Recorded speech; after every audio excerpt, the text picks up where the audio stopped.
আছে, হাত দিয়ে পাও ধরার আগে আবার এই সালামের ভিতরে আরেকটা যোগ হয়েছে আমাদের দেশে, পাও ধরে সালাম করা। এই বড় বিষয় তো মিস করে ফেলেছে। হ্যাঁ, নতুন বউ নতুন জামাই শ্বশুর বাড়িতে গেলে পায়ে ধরে সালাম না করলে আস্ত বেয়াদবের গোষ্ঠী ছাড়া কিছু না। যে এগুলা মুখস্থ করে নিয়েছে ভিত্তিহীন কারবার। এত সুন্দর জান্নাতের সালামকে কোথায় নিয়ে নষ্ট করে দিয়েছি।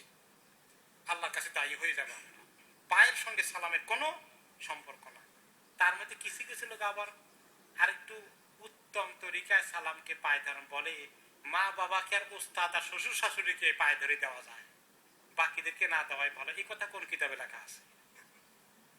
আহারে আল্লাহ, ফতুয়ার কোন গ্রামে গঞ্জে সমাজে এত ফতুয়া আছে, কোরআন হাদিসে তার কোনো তার কিছুই খুঁজে পাবে না। এগুলো আরেকটি অপব্যাখ্যা।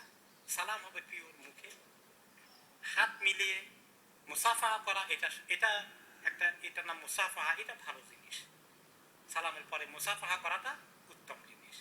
যতক্ষণ দুজনে মুসাফাহা করে হাত রাখে ততক্ষণ তাদের গুনাহগুলো এভাবে ঝরতে থাকে, যেভাবে শীতকালে গাছের পাতা বাতাস আসলে ঝরতে থাকে। এখানে এটা থেকে সুন্নতে পাওয়া গেল। মুআনাকা করা, গলাগলি করা, এটা একটা সুন্নত না হলেও উত্তম প্র্যাকটিস। মাঝে মধ্যে সাহাবায়ে কেরাম রাসূলুল্লাহ সাল্লাল্লাহু আলাইহি ওয়াসাল্লাম করেছেন। বাইরে থেকে আসলে অনেকদিন পরে দেখা হয়ে গেলে এটা করা যেতে পারে। রেগুলার দেখা হলে রেগুলারই প্রত্যেকদিন দেখা হচ্ছে, প্রত্যেকদিন মুআনাকা করা দরকার নাই, বিশেষ উপলক্ষে কনসিডার। তো এই যে কতগুলো জিনিস আছে, এটাও আসলে এডিশনাল গুড পয়েন্ট ভাই আপনি প্রশ্ন করেছেন, জাযাকাল্লাহু খাইরান। আর ক্লিয়ারিফিকেশন